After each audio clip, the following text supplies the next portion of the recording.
Hi, this is Krista Lay. And I'm Craig Aarons Martin. We're the co-hosts of the SEL in EDU podcast. Proud member of the Education Podcast Network. Each show on the network is independently owned, and the views expressed may not represent those of other podcasts. For the best education podcast, visit edupodcastnetwork.com. Hey, welcome back. Steve here, and today I've got Suzy Pepper Rollins on the show. That's right, she's back. She is an awesome author and professional development trainer. She has 3 incredible books chock full of resources for teachers. One is called Learning in the Fast Lane, another Teaching in the Fast Lane, and finally Teaching Vulnerable Learners. These are incredible books. Well, she has also created now a film called Boys in the Back. It addresses a crisis with boys as they are increasingly disliking school. So much to learn, so much to find out. And by the way, make sure at the end of the talk you watched her film, Boys in the Back. Incredible conversation, so powerful, much needed. Thanks for listening. Oh, by the way, before you go, it'd be so cool if you helped out the podcast. And here are 3 ways you could do that. 1, you could tell a friend and share the links. 2, you could go to my website and leave a review and subscribe. And 3, how about click on the link on my website homepage where it says, buy me a coffee. And by doing this, you could donate $1 or $2 or $5 or more to help me address the costs associated with producing the podcast. That would be so cool. You are awesome. Enjoy the show. Well, thank you. And the name Boys in the Back, it was just sort of an homage to the boys who rushed to the back of the room, or at the back of the room there. And it is really a call to action, because when you look at the research, Steve, it's really scary how terribly our boys as a group are doing. It is a national crisis. It's actually beyond our borders. It's the Education Podcast, your favorite show, with lots of groovy guests and they share what they know. So crank it up to 10 and let your neighbors know that here's another show with Dr. Steve Milletto.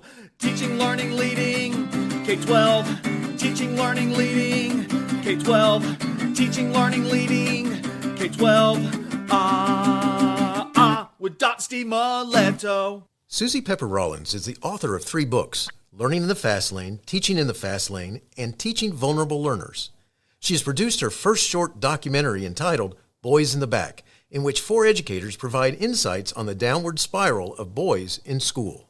Suzy notes, we are in the midst of an urgent national boy crisis. Failing grades, low college admissions, high percent of office referrals. 2/3 of IEPs are boys. 70% of D's and F grades are boys. There are no silver linings in the research. More than ever, boys dislike school and see it as a waste of time. Our focus is Suzy's film, Boys in the Back. Suzy, thanks so much for being on the show again, and say hi to everyone. Well, hello, how are you? It's great to be here. Well, great to have you back on the show, and this is different. We've, over the years, we've been talking about math in the fast lane and all, and working with learners and so forth, and you discovered something along the way, and so now you've taken up creating a film, a documentary that's called Boys in the Back. So talk about why you did the film and what its purpose is. Well, thank you. And the name Boys in the Back, it was just sort of an homage to the boys who rushed to the back of the room, or at the back of the room there. And it is really a call to action, because when you look at the research, Steve, it's really scary how terribly our boys as a group are doing. It is a national crisis. It's actually beyond our borders. So I started, when I was writing, just a little backstory, when I was writing Teaching Vulnerable Learners, I started realizing then, well, gosh, my first chapter was on attention deficits. I thought, well, gosh, that's mostly boys. 85% of the Ritalin in the whole world is prescribed in the United States. I started, okay, that's our boys. And then another chapter was about boys who not passed some classes, or who were retained, or who had dropped out. And I kept thinking, well, those are largely males. So it started thinking in them. And I'll tell you something, I was doing a keynote in a big dark auditorium one day. And I had this piece of information on a screen, and I'd put it there at the last minute. And it said that 90% of office referrals are boys. And I just threw this out to the group, but it was rhetorical. I didn't know it. I wasn't expecting an answer. And I said, does anybody have any idea why office referrals are so disproportionately male? And from the back of this dark auditorium, a male voice shouted out, because schools are built for girls. And I said, well, that can't be true. I was staggered that he had said that. That is actually was the spark. after I'd done vulnerable learners, I thought, wait a minute, I've never heard anybody say anything like that. That is what gave me the idea that let me just start researching this. And it started matching what I was seeing with my own eyes in buildings. Like if I was in a high school, if there were boys whose heads were down, kids with heads down, it was largely a boy. So I started thinking, let me check this out on my own. So that's actually what was the intellectual spark there for me. And normally I write books, but I thought, you know what? I want to reach out and find out what educators think about this. Are they seeing what's in the research? So that was kind of how this all started. Very cool. It is interesting that the voice came from the back, by the way. I didn't even think about that. Thank you. So who's the audience you're trying to reach with your film, Boys in the Back? Well, of course, it's for all of us. It is for teachers. It's for leaders. It's for parents. Because this little 22-minute film, I'm hoping, is a call to action. Because I'm going to be honest with you, I didn't realize it was this sort of the stark reality right now. You had mentioned 70% of our D's or F's are boys. They're the ones largely retained. They're the ones, but you know what bothers me the most is the research on how they feel about school today. How a lot more of them think it's kind of a waste of time, or they don't want to come there. And I went back to my research for vulnerable learners, which really stuck with me. In the 40s, people dropped out. Boys might drop out because they wanted to join the military, start a family, get a job, but they like school and they like their teachers and they felt like their teachers liked them. And then the 50s, it was kind of similar, but then you start seeing a pattern into current day where boys started dropping out because they were failing classes. And oh, by the way, I hate school and nobody really cares about me. I mean, you really just see this pattern that we're in. What is going on with boys? And it's so complex. And I've been in this rabbit hole for months trying to develop this professional development because I really feel so committed, Steve, that we have all got to, and I'm a female educator. I'm going to be very honest with you. I did not know, for example, how different boys' brains are than mine. Yours and mine are largely similar, but there are some differences that I didn't realize as an educator that are going to come up in the classroom. So anyway, it's for everyone because I think the first stage is we really educate ourselves, like what's going on with boys? What can we do to help? What are some short-term things we can do? Some long-term things we can do? And I've just been digging into this research. So that's kind of the summary there. Got it. All right. So you've mentioned this a couple of times. So let's go a little deeper. That, while you're writing the book called Teaching Vulnerable Learners, you discovered this thing that got your attention. So talk a little bit about what really kind of stood out to you that made you go, there's something here that I need to figure out more about. Well, when I started looking at during that book, it's sort of what sparked it. And I told you the gentleman that day who said that, and I thought, well, that's crazy.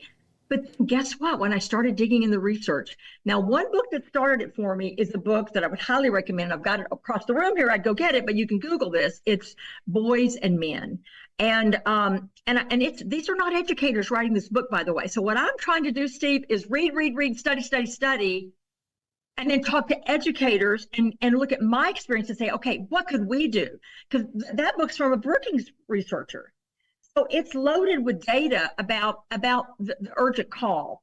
So I just have been, again, on this rabbit hole trying to figure out, okay, is it, number one, the neurobiology of a boy? Is our factory model that, none of us love it, but we can work within it? Is that particularly problematic for boys? And the answer is a resounding yes. One thing you're going to see in the research, and this is where, as a female educator, I had to teach myself this. When boys are fidgety, that is them saying, I have to get up. There's a book I just read called The Male Brain by a Harvard doctor. And she describes it this way. When a teacher kid's saying, look, you got to sit down, sit still, that little boy's brain is saying, I'm going to die if you don't let me get up. It's that urgent. One thing I've learned is that the surges of testosterone begin much earlier than I realized. We're talking about the little ones. We're talking about an 8-9-year-old. When they literally cannot sit still. It's not that they're trying to drive us crazy. And even though we've made this lesson that's 34 minutes long, they have to get up. So one thing that was an eye-opener for me, Steve, is that the behaviors come some of the behaviors we see is because they're sitting too much and being still. And the frustration and stress starts to build in little boys. Now, little girls would like to get up too. I want to get up, but they just can't sit there. Eventually, that's going to erupt into a tapping or a touching of the wall or a touching of the student in front of me, or can I go to the nurse, or can I go to a congressman, or I got to get out of here, right? So that's one of the things I learned. It's just the pure neurobiology that I think I'm not trying to be a neurologist, but I did have to learn, okay, what is different about a boy's brain? And things that are in the film, the first part of the film is a guy named Perry, who's a counselor, and none of these guys know each other in the film. That's what's interesting. And independently, they told me things that was completely aligned with the research. So Terry, he's a supervisor of counselors in the Northeast. He talks about a boy's amygdala, for example, how that part of that primal brain may sense territory and threats differently than a female, and they also need more space. And so just even things we can do, like giving boys a little more space. And he talks about at 8 weeks of age, during gestation, how the testosterone changes boys from an XX to an XY, and certain parts of their brain change. And some of those things that we see in the classroom are truly neurobiological, and we need to make adjustments for that. And as they get into middle school, then this was alarming to me because I taught middle and high. Boys are going through a 20-fold increase in testosterone. So that their muscles are growing, their bodies are like ovens. They need a cooler classroom, for example, and they need more space. And so we're talking about just the biology of a boy. So that's where the film starts.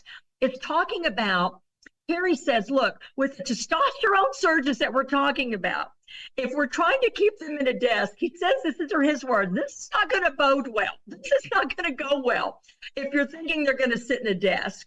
Those are the things I learned through the research and talking. And what's interesting on the film is I sent out a wide net to people I know around the country where I've done workshops and keynotes and said, hey, I'm thinking about doing this film. Do you know anybody who want to talk about this? All men responded. Isn't that interesting? Think about that, Steve, because 90% of elementary teachers are female. From K-12, 74% are female. But statistically, what are the chances that I got a guy who's an elementary teacher when 90% are female? It's like finding Bigfoot. So I just listened to them talk, to be honest with you. And I was amazed. It's like, boom, boom, boom. That's exactly what the research is telling us. It's incredible as you're looking at that and thinking about some of the practices. It's probably what's got to be coming to mind is some of the practices that we have in schools that have to be driving some kids nuts. And part of that is you were talking about the need to move. So, can you talk a little bit more about that? I mean, why should schools be trying to figure out how to encourage movement for all kids? I'm even going to go beyond that. What I've started doing on my learning walks is I'm a teacher. I love teachers. I'm going to love on that teacher. Okay. But I'm also going to gently make some notes for myself of how long are they sitting? Because there's a connection between that sitting and behavior. And we know that the large number of office referrals are boys. So how much, and we know that we call it fidgetiness, right? But some of the strategies we're talking about are just now here's what's interesting. Boys need to move. They also love to play games. But they also, they need structure. Boys need more structure than girls. Isn't that interesting? So within this construct of movement and games, we need structure. This is not craziness. They like to work in groups, but they don't like to work in groups if there's not some rules with it. So I found that very interesting about boys. So we could do stations. We could get up and do a stretch break. Now, the teacher that I have there is golden. He's our second person on the film. His name's Zach. He's from Georgia. Terry's from Connecticut. So Zach, I found him because I got to see him teach one day. It was such an honor. And I realized, wow, he's doing everything. They played games. They got up. They did this. But you could tell that Zach had these structures in place for so long. And he's a veteran teacher. He's taught for 17 years. They got up and they moved, but it was very orderly. So things like that we can do, like even when my professional development, after lunch, when I know people are kind of tired, that's when I do my sort race. We have a group, we've got these rules. The first group that finishes 6 sorts wins. Well, adults who are 50 years old howl with laughter. They're running around the room, want to be the winner of the sort race. There are things we can do in the classroom, and we probably have some of these, but that are movement-oriented stations. But even if we're not doing stations today, we can all say, hey, let's get up. I'm going to put some music on for 2 minutes. We're going to, rather than do a worksheet on angles, let's do a scavenger hunt for angles. Let's go out in the hallways and find all the angles that we can find. So teachers are wonderfully creative, but I'm just saying and one of the things I'm seeing, Steve, across the nation is a reliance on prescribed programs, and some of those are great. They're fabulous. But we have a prescribed program. The people who built that are not in front of your kids, okay? So that lesson may be 34 minutes, but that's longer than a child can sit. And again, guess what? The things I'm talking about, the girls love too. But the wiring of a boy, they are wired for movement. And so one of the things we can do is embrace that and say, you know what? I'm going to do some things here that my boys are going to love.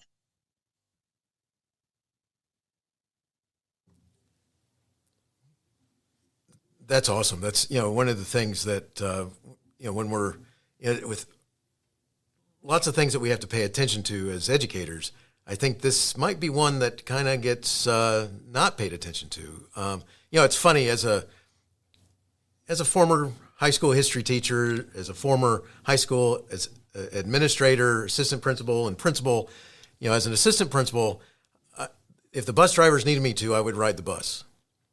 And the reason why they would ask me to ride the bus is because they would need somebody in the back of the bus to right. Clear out the seats because of all this stuff that would happen. And a lot of times it was filled with boys, and they're wanting to go between the seats. They're wanting to hop up and down while the driver's driving and take advantage of the fact that the driver is is way up front. And so when they asked me to ride the bus, I'd ride the bus, and I would take over the last 2 rows completely. I would say, nobody sits back here. Everybody goes in front. And oh man, but it's interesting if you think about your title as well. The whole idea why the idea of boys in the back. Well, that's where some of them immediately go to, and just interesting how much though this role of movement could play in all students. And Steve, can I tell you something that I have found incredibly fascinating? And being a man, you're going to already know this, but from a female perspective, I was like, oh my gosh, that explains so much. Terry talks about it in the film, but in the research, this is everywhere in the research. Our male students are very concerned about building a hierarchy and where they fit in the hierarchy of males. And what you mentioned matches that. When you're teaching and you see it on class changes and the boys run down and try to see who can reach the top of the door jamb or the ceiling tile or be the fastest to the bus or go here to the back seat. It's all about hierarchy building. And they're aware that they can't all be at the top, but they're desperately concerned about being at the bottom of what might be called the pecking order amongst the males. So even as an elementary child on the playground, this research has been so fascinating for me. They're building their hierarchy. Who's fastest, who can jump the highest, who can make it down the swing fast, the slide fastest. And so they're comparing themselves with each other in that hierarchy. But here's the very touching part. We think about the amygdala as aggression and they want to be protective and all those kinds of things, but they're also fragile. Flip side of the coin, our little boys, our boys in high school feel shame more than a girl, feel embarrassed more than females. They will not ask a teacher for help. They will not tell you what's going on, because that's part of the hierarchy building. Is they don't want to appear weak in the hierarchy of males. And I was like, wow. And in the film, this is several of them in time. What's interesting is these guys didn't know each other. So independently, they told me about what was going on with the boys, how they will not ask for help. And how we have to work with them on it's okay to not know every answer. So calling out a boy, embarrassment, they will hide rather than read aloud if they're worried about that. These are concerns that they have, is not feeling ashamed in the classroom. So it's a really interesting mixture of what's going on with our boys. That's needing to be aware of this is so powerful, and what you're bringing to the forefront. So talk specifically about the film now. Are there some key ideas that the person who watches it are going to pick up on that you've made sure you included in Boys Well, in the of course, Back? number one is the neurobiology of boys. And then the next is Zach, who's a teacher who incorporates movement. He's just a veteran teacher. He's done this for years. He's like, boom, this is how I do it. And that's great. And then the third guy is named Jesse, who is a behavioral specialist. He's the youngest of the group, and he's new to education. And I was touched by what he sees because he's so passionate about his students that he's helping. But Jesse works with boys who are having trouble regulating their emotions. And he's really pleading with us to take some time with our boys. We're so worried about the test scores. Boom, boom, boom. I got to be at the American Revolution by October. You know what I mean? Stop and talk to them and get to know our boys a little bit more. And so he's talking about that kind of need with our boys. And Cody is in a leadership position. Cody was a struggling learner. And I got a little lump in my throat when Cody was talking, because Cody said he didn't realize until he became an educator what he was doing as a kid. And that was deflecting, acting up, doing anything he could rather than read out loud. And so he brings to the table this understanding of what it feels like to be a boy and maybe not do very well, and you don't want anybody to know about it. The last part of the film, or really quickly, I asked each guy, what would you do differently? And boom, that matched the research too. Terry talks about boys, and we don't want to stereotype. That's something we got to be careful about, because I can't sit for long, right? But one thing that is a tendency for males is learning with their hands. So he talks about having more vocational classes again, because even we're not saying they need to become a mechanic or a carpenter, but those classes they tend to love, and it gives them a reason to want to come to school. But here's the thing I was left with. All of them mentioned something that I never asked about: the value of having male role models in the building. And women teachers can be great for boys, male teachers can be great. And it's not that male teachers are better in any way. The difference is this: males were boys and they connect and they have a positive reaction to boys because they can't sit still. So it brought open this world to me of how we've actually lost male teachers over the last decade, and how boys don't see a lot of males in the building. And that's who can relate to them many times is another guy. As simple as so all of them brought up. They need a male role models in the building. Makes sense. One of the things I think about I'm of the age that I went to a junior high, all right, and from junior high to high school, and especially I carried this out through high school, which was I learned to play games. If my teachers would play the game, I would figure out how to play this game with the teachers. Now, I don't mean, like Yahtzee or something like that, but I mean, I didn't want to go to the board. So I would do my best to keep you from focusing on me, which meant that I was going to sit at my desk near the front, not at the front, but kind of to the side, and I'm not going to be against the wall, but I'm going to kind of be in that, if you got them in rows, I'm going to be kind of one of those aisles that's not too far from the door, just inside. And I'm going to look at you. And I told my friends, do not talk to me during class. Do not try and get my attention. Do not do anything, because I'm going to be looking at the teacher. And I'd be, now if you looked at my notes, I may have been taking notes or I may have been drawing superheroes. But my emphasis was I didn't want to go to that board. And what I discovered was that I could be very good about that with some teachers, that if they let me play that game, I just sit there. Did you read anything like that, where, the idea of the kid, boys just say, I don't want to, because the reason why I didn't want to go to the board is because of other males in the classroom. If you get up there and look like you're not knowing what you're doing, that's not good. But isn't that interesting? That's what I've been reading about. And that's, again, I'm a female brain. So this was news to me, that while I'm up there teaching the Pythagorean theorem or alliteration, they're worried about the male hierarchy, if it get called on. So it's really fascinating. And, I grew up at the time you did, probably. So there, when we look at back in the history of education, in 1972, we started Title IX. It was warranted. There was a big gap for girls. Guess what? It's the complete inverse now. The percent where girls were behind then in the gender gap of going to college and getting degrees and all that, it's the boys, it's the exact inverse. We're in such a downward trajectory. And I mean, I can find some silver linings by digging in here, but this is a very dire situation that we've got to turn around. It's very urgent, which is why I've been building professional development to just get strategies and understanding of what's going on here so that we can really look at our boys differently, help our boys, and celebrate them a little bit. I will say one great thing the boys have, the girls, is they have this, I read a researcher who described it thusly, that girls are built with a language app and boys have a 3D printer in their brain. They're able to do spatial reasoning.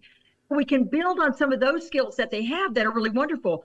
Now, a female is 2 years ahead in terms of long-term planning because of that prefrontal cortex. Just some understanding of what we're seeing sometimes, that boys just might not be there yet in some areas developmentally. So is our curriculum instruction aligned with where they are? So this is a complex thing that we're unpacking, right? You got that right. Boy, you got that right. Boy, oh boy, did you not just say that? Yeah, okay. So, oops. One of the things that you've mentioned is you've mentioned the names of the different people that you talked with, the different educators, the different people working with kids that you talk to. They all are male. Was that on purpose, or did that just kind of happen? No, not only that, I was concerned about that. I thought, well, gosh, how are female educators going to take this if they listen? They're all male voices. But that's who reached out, who are really concerned. And that's okay. And I understand that. I think it's probably natural that men maybe can relate to this a little bit, that they had difficulty. Almost every guy I talk to tells me now I'm really curious about what men think about school, and I hear the story many times. It was hard to sit for a long time. My brother told me that, he would lose a whole day watching the tractors on the day they mowed, staring out the window, so it's kind of interesting to me, the different male perspective about school. So now the film, what I did, Steve, is I created a whole new YouTube channel just for the film. And if you're interested in watching this, again, it's 4 educators talking. That's it. But it's and I put some statistics in there. But if you go to YouTube and type in, the handle is @FastLaneLearning. That's where the film is. You can always reach me at SuzyPepperRollins.com. Very catchy website name. It's my name. No one else wanted that website for some reason. So anyway, and you can reach out with me if you're interested in kind of looking at things a little differently with our boys. Because they're in trouble. They're in trouble academically. They're in trouble behaviorally. They're in trouble motivationally. Not all boys. But if you look at this statistically, we've really got to do some things differently. It's a really urgent situation. So do you have any thoughts about what schools can do now? I would honestly, in my mind, when I'm working on this, there's so much research that I'm having to organize it, right? I'm reading and saying, okay, how am I going to organize this? I'm looking at short term. If I had a magic wand, I would have every educator have a half a day of professional development on just how boys learn, because they're half our population. And then I would look at some longer term things like, can we recruit more male teachers, particularly in reading? Where boys tend to lag is 4th grade, 8th grade, 11th grade English language arts. And this was hard for me to read, but male teachers get hired to the courses. Boys, that killed me to read that. But anyway, I'm just going to tell you that. So I would do short term. I would do midterm, like who can we recruit some guys? And then long term, these are some things like more classes that are vocational, where they can do robotics or build something, where they can use their hands and enjoy learning, because that makes us want to come. I remember my son got to take a law enforcement class where they did these cool things. Now, he didn't even want to go into law enforcement, but he went to school every morning because he didn't want to miss that class. Nice. So can we look at our offerings? And again, we don't want to stereotype. Girls love that class too, so that's something we got to be very careful about. But there are differences between the neurobiological effects of a boy than a girl that we need to really address.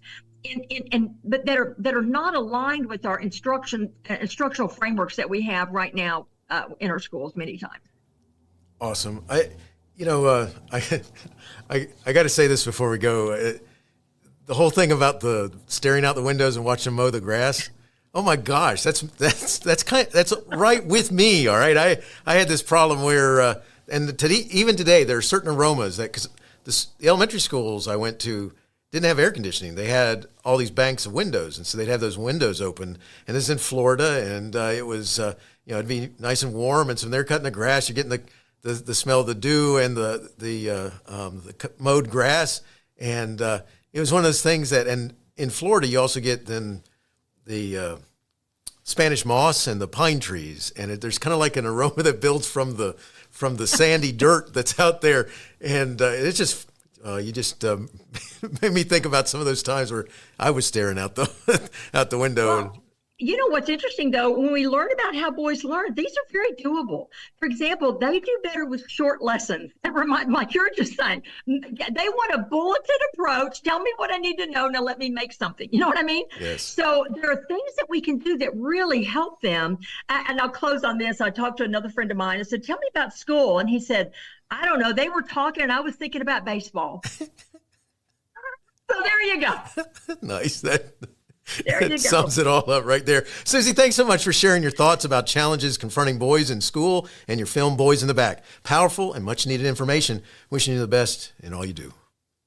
Thank you. Hey, you have been listening to Teaching, Learning, Leading K-12, a podcast to help you help kids achieve their dreams. Teaching, Learning, Leading K-12 is a member of the Education Podcast Network.